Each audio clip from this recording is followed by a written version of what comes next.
Bonjour à tous et merci de nous rejoindre pour commencer le sommaire de ce journal.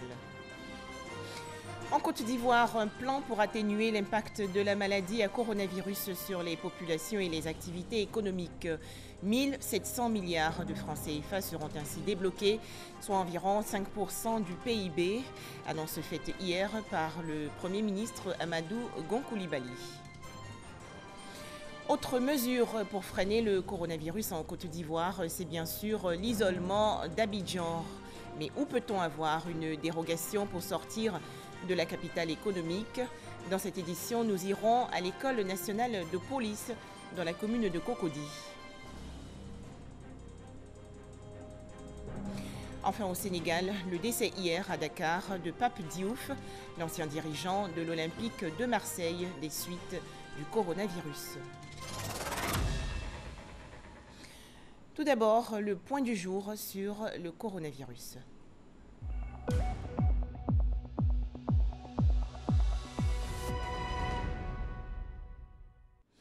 En Côte d'Ivoire, un plan de soutien évalué à 1700 milliards de francs CFA pour faire face à la crise sanitaire du Covid-19. Le Premier ministre Amadou Gon Coulibaly l'a annoncé hier. Le chef du gouvernement ivoirien a en effet énuméré un certain nombre de mesures sur le plan sanitaire, social et économique que son gouvernement entend mettre en œuvre. Les précisions tout de suite du Premier ministre Amadou Gon Coulibaly. Mes chers concitoyens, chers amis des médias, mesdames et messieurs, à l'instar de plusieurs pays dans le monde, notre pays fait face à la propagation de la maladie à coronavirus Covid-19, qui constitue un défi de santé publique à l'échelle de la planète. Aujourd'hui, cette pandémie touche environ 200 pays dans le monde, avec plus de 700 000 cas confirmés, 35 millions de décès et plus de 150 000 qui ont été guéris. Dans notre pays, nous enregistrons 168 cas confirmés, un décès et 6 patients guéris à la date du 30 mars 2020. Le président de la République, Son Excellence, M. Alassane Ouattara, dans son message à la Nation le 23 mars 2020, a annoncé d'importantes mesures qui visaient à renforcer celles déjà prises par le Conseil national de sécurité le 16 mars 2020 dans le cadre de la lutte contre la pandémie à coronavirus. Dans ce cadre, l'état d'urgence, le couvre-feu, et l'interdiction des voyages de personnes entre le Grand Abidjan et l'intérieur du pays s'imposaient pour endiguer la propagation de l'épidémie dans notre pays. À cette occasion, un plan de riposte sanitaire d'un montant de 95 880 millions de francs CFA a été arrêté par le président de la République qui vise à briser la chaîne de transmission de la maladie, à garantir la meilleure prise en charge des malades, à isoler et à suivre les personnes ayant été en contact avec ces malades et à poursuivre les efforts pour maintenir les populations à l'abri de la contamination. Le gouvernement s'attelle à la mise en œuvre rapide de ce plan pour lequel il a déjà mis en place un fonds de 25 milliards de francs CFA. Les discussions sont en cours avec les partenaires techniques et financiers pour mobiliser donc des ressources complémentaires. L'état d'avancement de la mise en œuvre du plan de riposte sanitaire fait apparaître la situation suivante. La capacité de prélèvement des cas suspects et d'analyse a été renforcée. L'extension des sites de prise en charge des cas positifs est en cours, tant à Abidjan qu'à l'intérieur du pays. L'ensemble des commandes urgentes de matériel de protection a été passé. Le renforcement du système de soins est en cours. Les stocks de médicaments sont disponibles pour faire face aux besoins. Lors de son adresse à la nation, le président de la République a également instruit le gouvernement de faire une évaluation de l'impact économique et financier de la pandémie et de lui proposer un plan de soutien aux populations et au secteur privé. Mesdames et messieurs, l'impact de la crise sanitaire liée au Covid-19 est déjà perceptible sur l'économie nationale qui connaît une baisse d'activité. De nombreux secteurs clés de notre économie sont touchés, notamment les exportations, en particulier agricoles, les importations, le BTP, le tourisme, le commerce, l'hôtellerie, la restauration et le transport. Notre croissance économique, estimée à 7,2% pour l'année 2020, serait réduite de moitié, est estimée aujourd'hui à 3,6% dans l'hypothèse d'une maîtrise de la pandémie à fin juin 2020. L'Afrique, quant à elle, connaîtrait une réduction de sa croissance au niveau du continent de 3,2% à 1,8%. Et au niveau mondial, il est projeté une récession. Par conséquent, les populations sont durement frappées au plan socio-économique par cette pandémie. Le gouvernement est conscient que notre pays vit une période particulièrement difficile. La crise est à la fois sanitaire, sociale et économique. Ainsi, en complément au plan de riposte sanitaire, le gouvernement a engagé des consultations avec l'ensemble du secteur privé, les différentes organisations professionnelles. Entre le 24 et le 30 mars 2020, j'ai pu organiser, par téléphone ou visioconférence, plusieurs séances de travail avec mon cabinet et le ministère de l'Économie et des Finances. Ces consultations ont permis d'élaborer un plan de soutien économique, social et humanitaire évalué à 1 700 milliards de francs CFA, soit environ 5% de notre PIB. Ce plan permettra d'atténuer l'impact de la pandémie sur les populations et les acteurs économiques des secteurs formels et informels. Il permettra également de préparer une reprise rapide des activités à la fin de la pandémie. Le plan se décline en 3 principaux axes, à savoir les mesures de soutien aux entreprises, les mesures d'appui à l'économie et les mesures sociales en faveur des populations. Au titre des mesures de soutien aux entreprises, à court terme, elles visent à maintenir l'activité économique, à soulager leur trésorerie et à préserver l'emploi. À cet égard, le gouvernement prendra les dispositions ci-après.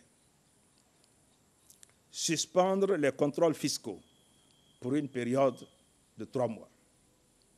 Reporter de 3 mois le paiement des taxes forfaitaires pour les petits commerçants et artisans, notamment les maquis, les restaurants, les boîtes de nuit, les bars, les cinémas et les lieux de spectacle.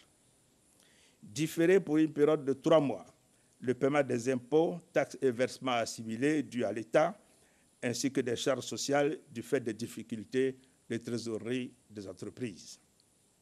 Réduire de 25% la patente transport. Différer pour une période de 3 mois le paiement de l'impôt sur les revenus de capitaux des entreprises du tourisme et de l'hôtellerie qui éprouvent des difficultés. Exonérer les droits et taxes de port sur les équipements de santé, matériels et autres intrants sanitaires entrant dans le cadre de la lutte contre le Covid-19. Annuler les pénalités de retard dans le cadre de l'exécution des marchés et commandes publiques avec l'État et ses démembrements durant la période de crise. Rembourser les crédits de TVA sous un délai de 2 semaines grâce à un allègement des contrôles a priori et le renforcement des contrôles a posteriori. Continuer malgré la crise le paiement de la dette intérieure, notamment aux entreprises et sous-secteurs sinistrés du fait de la crise, en privilégiant les factures inférieures à 100 millions de francs CFA pour atteindre le maximum d'entreprises, en particulier les PME et les TPE. Réaménager en liaison avec les ports autonomes d'Abidjan et de San Pedro le paiement des frais de magasinage durant la période de la pandémie pour surseoir aux pénalités et suspendre la facturation des surestaries, c'est-à-dire les indemnités dues en cas de dépassement des délais de présence des navires. Au titre des mesures de préservation de l'outil de production et de l'emploi, les mesures retenues concernent la mise en place d'un fonds de soutien au secteur privé pour un montant de 250 milliards de francs CFA, prenant en compte le renforcement du soutien aux PME pour au moins 100 milliards de francs CFA, et la mise en place de fonds de garantie afin d'avoir un effet de levier sur l'accès au crédit. La mise en place d'un fonds spécifique d'appui aux entreprises du secteur informel touchées par la crise pour un montant de 100 milliards de francs CFA.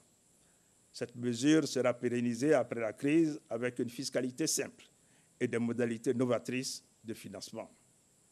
Le soutien des principales filières de l'économie nationale, notamment l'anacarde, le coton, l'EVA, le palmier à huile, le cacao et le café, pour un montant de 250 milliards de francs CFA. Le soutien à la production vivrière, maraîchère et fruitière, avec un montant de 50 milliards de francs CFA. La poursuite du dialogue avec les principaux acteurs économiques, notamment les filières agricoles, les coopératives, ainsi que les populations, afin d'améliorer le plus rapidement la reprise économique dans les meilleures conditions de succès. Au titre des mesures sociales, le gouvernement entend décaler pour l'ensemble des abonnés les dates limites de paiement des factures d'électricité et d'eau d'avril à juillet 2020 et de mai à août 2020. À cet effet, des facilités de paiement seront proposées pour soulager les populations. Prendre en charge les factures d'électricité et d'eau devrait être payées en avril et mai 2020 des couches défavorisées, c'est-à-dire de ménages abonnés au tarif social d'électricité et des ménages facturés uniquement dans la tranche sociale pour l'eau. Cela concerne plus d'1 million de ménages, soit environ 6 millions de nos concitoyens. Instaurer un fonds de solidarité pour un montant de 170 milliards de francs CFA en vue de financer les populations les plus vulnérables dans le cadre du soutien humanitaire d'urgence à travers notamment l'élargissement du champ des filets sociaux. Renforcer le contrôle des produits de grande consommation et appliquer des sanctions aux contrevenants. Inciter les propriétaires de logements à faire preuve de souplesse et à discuter avec leurs locataires. Assurer une éducation à distance en commençant par les classes d'examen, le CM2, 3e et la terminale, par le biais de la télévision. Mesdames et messieurs, le gouvernement est engagé à mettre en œuvre de manière diligente et efficace la riposte sanitaire pour freiner l'impact négatif sur l'activité économique et favoriser les conditions d'une reprise rapide de l'activité. C'est pourquoi je voudrais, à la suite de son Excellence, Monsieur le Président de la République, lancer un appel au civisme, à la discipline et au strict respect des mesures prises par le gouvernement. J'exhorte à nouveau chacune et chacun de nos concitoyens à mettre en application les mesures de prévention et à adopter les gestes simples qui aideront à réduire la propagation du coronavirus dans notre pays. Il s'agit du lavage régulier des mains avec de l'eau et du savon ou l'utilisation d'une solution hydroalcoolique. De tousser ou d'éternuer dans le creux du coude ou dans un mouchoir à usage unique et le jeter immédiatement dans une poubelle. De saluer sans se serrer la main, éviter les accolades et les embrassades. D'observer une distance d'au moins 1 mètre entre les personnes. D'éviter les rassemblements et les déplacements non indispensables. J'appelle au renforcement de la solidarité nationale et internationale pour accompagner le gouvernement dans la mise en œuvre des plans de riposte sanitaire et de soutien économique adoptés. C'est le lieu de remercier, encore une fois, tous nos partenaires au développement pour leur contribution financière, ainsi que les acteurs du secteur privé et les personnes physiques et morales qui ont fait parler leur cœur. Je souhaite que beaucoup d'autres leur emboîtent le pas, car les besoins sont nombreux et urgents. Je voudrais rendre un hommage au personnel de santé, aux forces de défense et de sécurité et à tous les agents publics engagés dans la lutte contre cette pandémie. Aussi, le président de la République a décidé de l'octroi d'une prime exceptionnelle à tous ses agents sur la période de durée de la crise en guise de reconnaissance de leurs efforts. Mes chers concitoyens, c'est en étant disciplinés, vigilants et solidaires qu'ensemble, nous arriverons à bout de cette pandémie. Je vous remercie pour votre aimable attention. La Côte d'Ivoire qui déplore encore des cas de coronavirus. En effet, 11 nouveaux cas confirmés ont été annoncés hier par le ministre de la Santé et de l'Hygiène publique, ce qui porte à 179 personnes testées positives au Covid-19, 7 guérisons et un décès. Les précisions du docteur Roger Nakaawele. Point de la situation de la maladie à coronavirus Covid-19 du 31 mars 2020. Du 20 janvier au 30 mars 2020, les équipes du ministère de la Santé et de l'Hygiène publique ont prélevé 789 cas suspects. Ce mardi 31 mars, nous avons enregistré 11 nouveaux cas d'infection à Covid-19, portant à 179 le nombre total de cas confirmés, avec 7 cas guéris et un décès. La ville d'Abidjan est la plus touchée, avec plus de 90% des cas, plus spécifiquement dans les zones de Cocody et de Makori. Pour l'intérieur du pays, l'on note à ce jour 11 cas confirmés. Face à l'évolution de la situation, le ministère de la Santé et de l'Hygiène publique rassure la population que de nombreuses actions sont déployées régulièrement pour freiner l'évolution de cette pandémie. Par ailleurs, il est important de rappeler les mesures barrières, à savoir se laver les mains très régulièrement avec de l'eau et du savon ou utiliser un gel hydroalcoolique. Tousser ou éternuer dans votre coude ou dans un mouchoir à usage unique. Évitez de se serrer la main, les embrassades et les accolades. Respectez la distance de 1 mètre et réduire au maximum vos déplacements. Toutefois, devant l'apparition de signes tels que la toux, la fièvre et difficultés respiratoires, nous vous invitons à rester chez vous et à contacter d'urgence les numéros gratuits suivants: 143, 101, 125 et 119. Les équipes d'intervention rapide mises en place se rendront auprès de vous. Le ministère de la Santé et de l'Hygiène publique renouvelle son appel au strict respect des mesures de prévention individuelle et collective qui ont pour but de freiner la propagation de la pandémie. Merci au personnel soignant pour son dévouement. Comment évolue la maladie à coronavirus dans le monde? Voici quelques chiffres publiés par l'Organisation mondiale de la santé. 783 360 cas confirmés, 37 203 décès, 205 pays ou territoires touchés par le Covid-19. En Afrique, à noter 3 786 cas confirmés et 77 décès.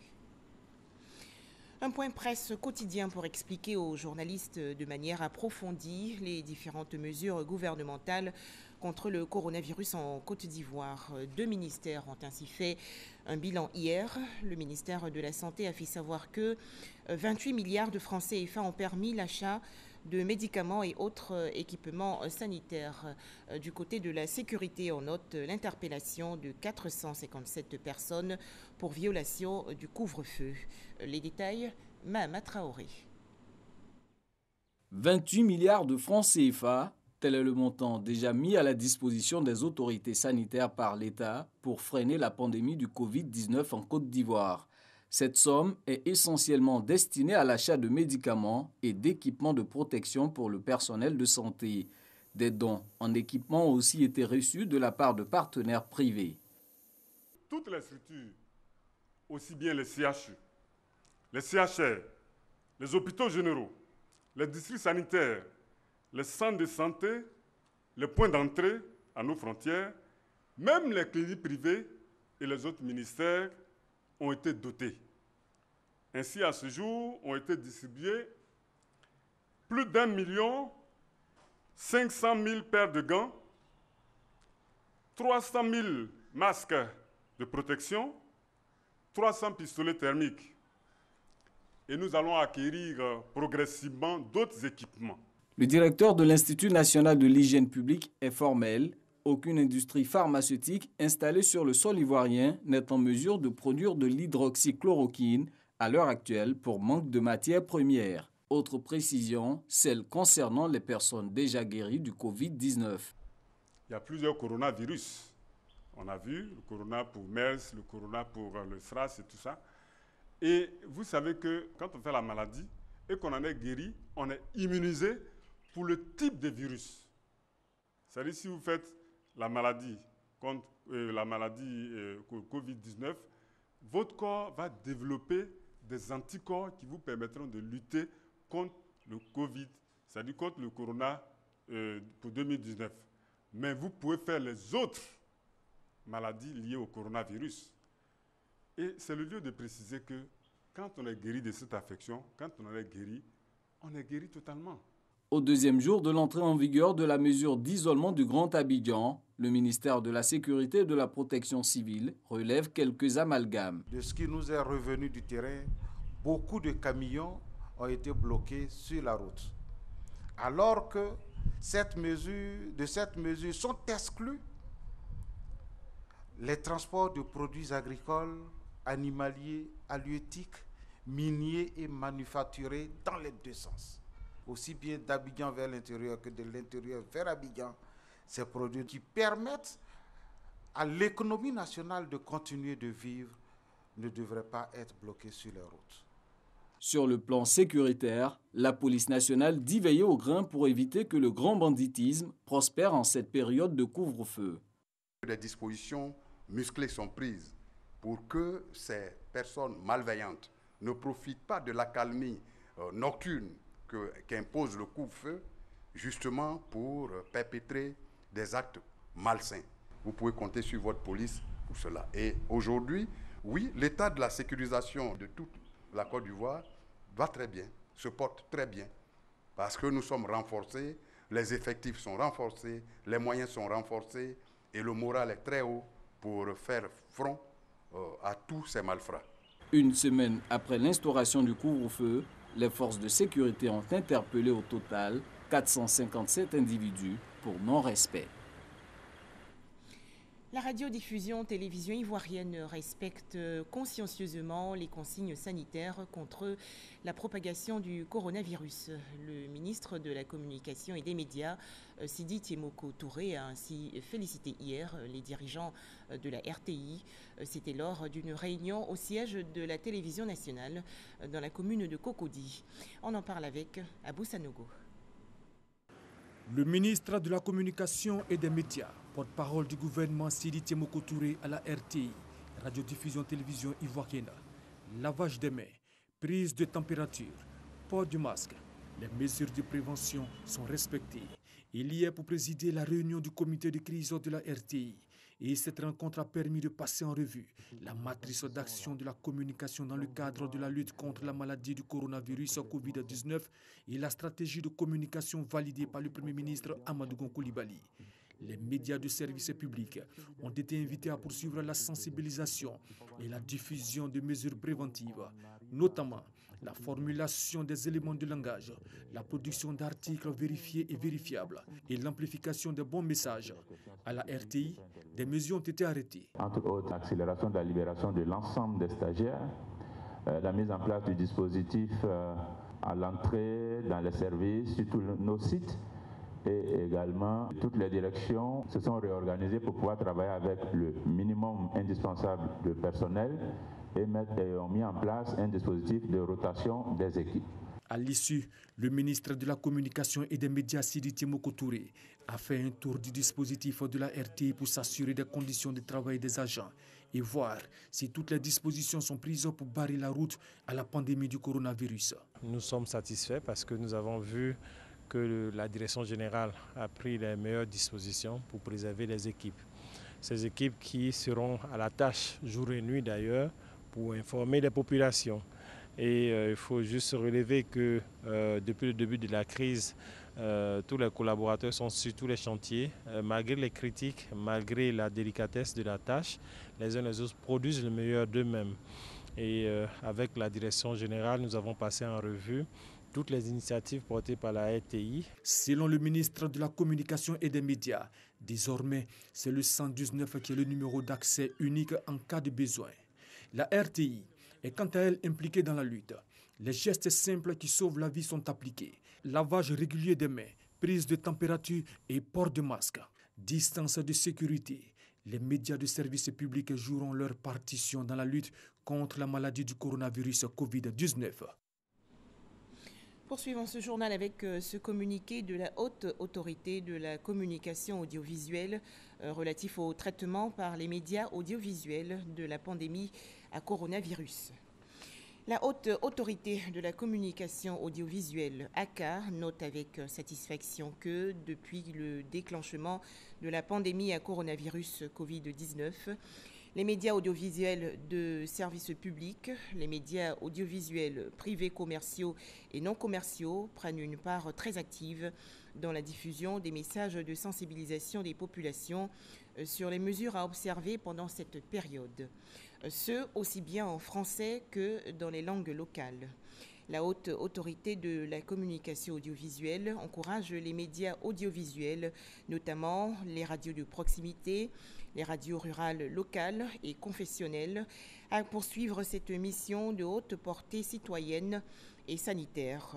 Dans cette perspective, elle les invite à ne relayer que les informations officielles émanant du gouvernement ou des autorités en charge de la santé et de l'hygiène publique ou de la salubrité.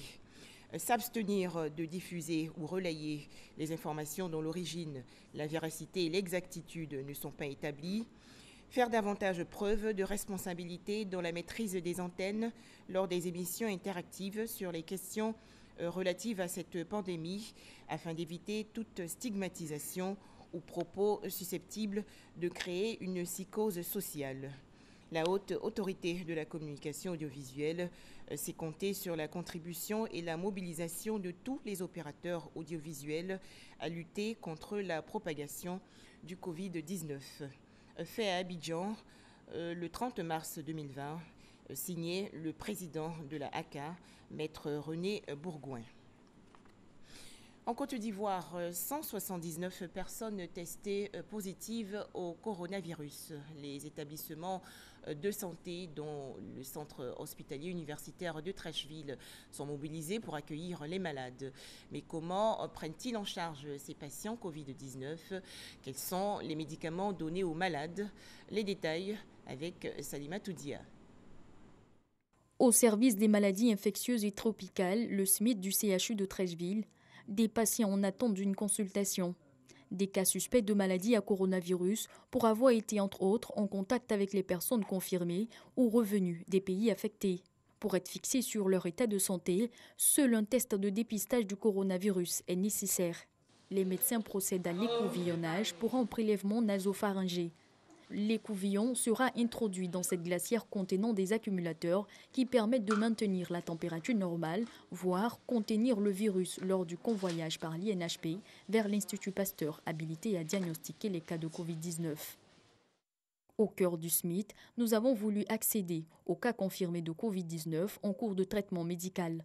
Ils se trouvent derrière cette porte dont nous n'aurons pas accès, tout comme leurs familles respectives. Aucune visite, ils sont isolés, seulement en contact avec le personnel soignant. C'est un cas simple, il sera juste en observation avec un traitement antigrippal. C'est essentiellement du paracétamol, beaucoup de vitamine C et puis surtout du repos. Voilà. Et après, en fonction donc de la sévérité du cas, si le malade a des difficultés respiratoires, on pourrait lui apporter de l'oxygène. Et s'il a une surinfection donc, des poumons, en ce moment on mettra les antibiotiques ou autres anti-infectieux. Vous avez déjà eu recours à la chloroquine ? Alors la chloroquine, à vrai dire, non. Mais certains patients qui présentent des formes, on va dire, un peu plus aiguës, avec des difficultés respiratoires, on a eu recours à des antibiotiques, par exemple, pour traiter une grosse infection pulmonaire qui parfois s'accompagne donc d'une réaction pleurale, c'est-à-dire une pleuropneumopathie. Donc on traite comme tel. Avec une centaine de cas confirmés, dont 6 guérisons, nous avons voulu être rassurés sur l'efficacité du traitement et le processus de guérison. Ah oui, ça marche très bien parce qu'on a au jour d'aujourd'hui à peu près une dizaine de patients qui sont sortis d'hospitalisation et considérés comme guéris. Le temps de mise en observation, on va dire ainsi, des patients est en moyenne de 10 jours. Lorsqu'ils sont infectés, donc des cas confirmés, on les hospitalise pendant une dizaine de jours. Et pour confirmer la guérison, il faut qu'on réalise 2 prélèvements pour faire des examens qu'on appelle des PCR. C'est des réactions d'amplification génique donc, qui vont au laboratoire et il faut 2 PCR consécutives réalisées à 48 heures d'intervalle qui doivent revenir négatifs pour qu'on dise que le patient est guéri. Donc c'est cette période qui fait que les patients prennent un peu de temps en hospitalisation. Plusieurs cas de guérison enregistrés qui donnent espoir aux autres malades en cours de traitement qui pourront sortir immunisés contre ce sous-type de virus. Un cas de guérison complète, dans le cadre donc des maladies virales aiguës telles que le Covid, le patient acquiert des anticorps qui sont protecteurs. Et c'est des anticorps qu'il acquiert définitivement contre le sous-type de virus qui a été responsable de sa maladie. Et donc, pour parler concrètement, simplement, il ne pourra plus être à même de faire une infection par ce sous-type de Covid-là. Et quand on dit qu'il est guéri, ça sous-entend également qu'il ne peut plus transmettre la maladie puisqu'il n'est plus porteur du virus. Durant tout le temps que dure en fait cette épidémie. Ce sont une soixantaine de médecins et infirmiers au sein du SMIT qui se relaient pour le traitement médical des cas confirmés en Côte d'Ivoire. Et pour freiner la propagation de la maladie à coronavirus, certains pays ont opté pour le confinement, d'autres pour l'autoconfinement. En Côte d'Ivoire, des personnes rentrées de voyage ou ayant été en contact avec d'autres personnes testées positives au Covid-19 se sont immédiatement mises en quarantaine. Elles sont au micro de Moussa Konaté. Un téléphone et la télévision comme seul moyen de distraction. En autoconfinement, Isabelle ne s'ennuie pas du tout. Elle travaille depuis son domicile. Alors actuellement, je suis en train de consulter mes mails parce que je suis en télétravail. Et donc, il est important pour moi d'être en permanence connectée pour pouvoir traiter tous les dossiers. Le télétravail s'impose à Isabelle. La jeune dame, responsable de communication dans une structure, est en isolement pour avoir été en contact avec une personne testée positive au Covid-19. Bien qu'elle ne présente aucun signe de la maladie à ce jour, Isabelle reste à la maison conformément aux mesures de prévention en vigueur.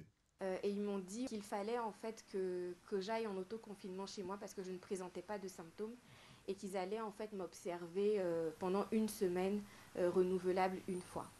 Donc c'est ce que j'ai fait. Donc je me suis tout de suite mise en autoconfinement donc chez moi. Tous les jours, il y a un médecin qui m'appelle pour voir en fait l'évolution de l'état de ma santé.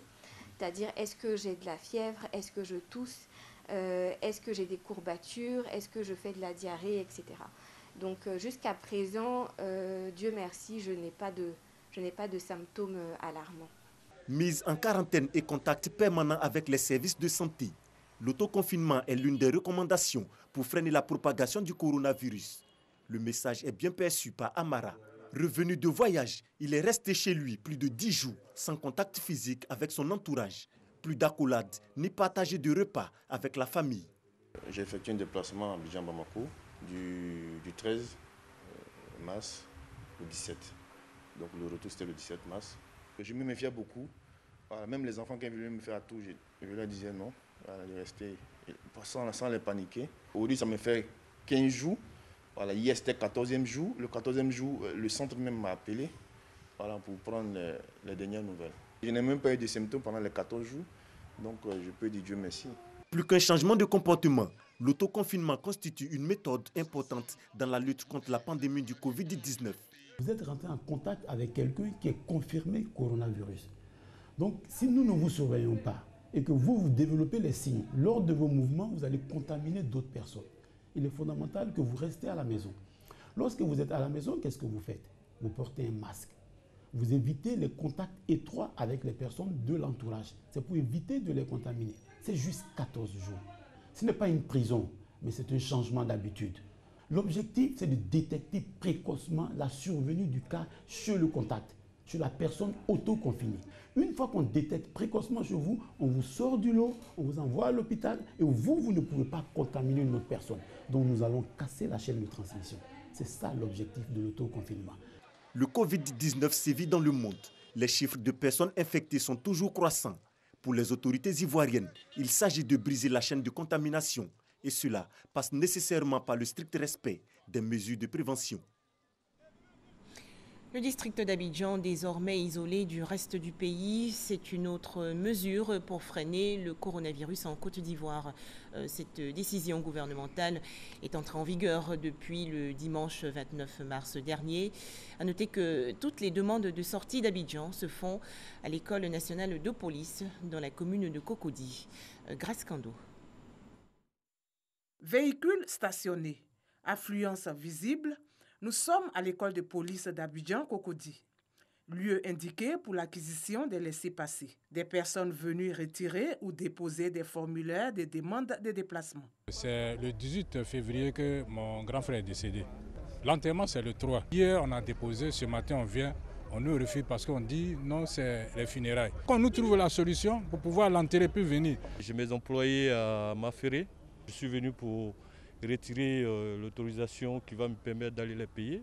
Je suis arrivé à 7 h, là il est midi, et jusque-là je n'ai pas encore été reçu. C'est difficile pour les autorisations de sortie du territoire. Les mesures barrières foulées aux pieds par les requérants qui ne respectent pas la distance de sécurité. C'est dans notre intérêt, c'est pour la santé des Ivoiriens, mais vraiment ce n'est pas encore bien organisé.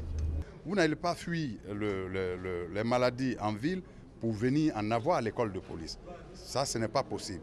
Et donc, nous avons donc décidé, dans ces conditions-là, que les agents passent dans les rangs, récupérer les dossiers des uns et des autres, les faire enregistrer et leur donner rendez-vous dans 48 heures maximum pour qu'ils viennent chercher la réponse à leurs demandes. Plus de 500 demandes d'autorisation de sortie ont été enregistrées pour cette deuxième journée, en plus des 350 la veille. Ils prennent donc les demandes de formulaire, ils les remplissent sur place et puis par la suite, une fois c'est déposé, ils attendent 48 heures maximum pour avoir une suite. Il y a des gens qui sont nécessiteux, qui sont vraiment dans l'urgence de se déplacer. Ceux par exemple qui ont un corps ici, qui veulent accompagner au village, maximum 2 personnes pourraient accompagner donc la dépouille au village. Ceux-là c'est obligé. Mais ceux qui ont des corps déjà au village, il faut appeler les parents, leur dire de vraiment vous excuser, que vous ne serez pas à ces funérailles, leur envoyer au besoin les moyens par des voies indiquées pour qu'ils le fassent. Selon le commissaire Bleu Chalmagne, toutes ces mesures visent à arrêter la propagation du Covid-19. Au Sénégal, un premier décès des suites du coronavirus. Pape Diouf, l'ancien dirigeant du club français de football, l'Olympique de Marseille, qui avait été testé positif au Covid-19, est décédé hier à Dakar, la capitale, à l'âge de 68 ans. Pour terminer, sachez que la Côte d'Ivoire a reconduit le prix Borchamp du cacao. Le gouvernement a en effet fixé le prix plancher Borchamp du kilogramme de cacao à 825 francs CFA pour la campagne de commercialisation intermédiaire qui s'est ouverte le 31 mars à minuit. Les explications de Noé Gnagno Sakalou. Cacao. Fini la grande campagne de commercialisation intérieure 2019-2020 dans les 13 zones de production pour compter de ce mardi 31 mars à minuit. Place à présent à la campagne intermédiaire dès ce mercredi 1er avril. Dénominateur commun de ces deux campagnes, les prix pratiqués, 825 francs CFA. Cela grâce au sacrifice consenti par le gouvernement malgré la baisse des cours sur le marché mondial. C'est la reconduction du prix de la campagne, 825 francs le kilo, prix garanti Borchamp au planteur.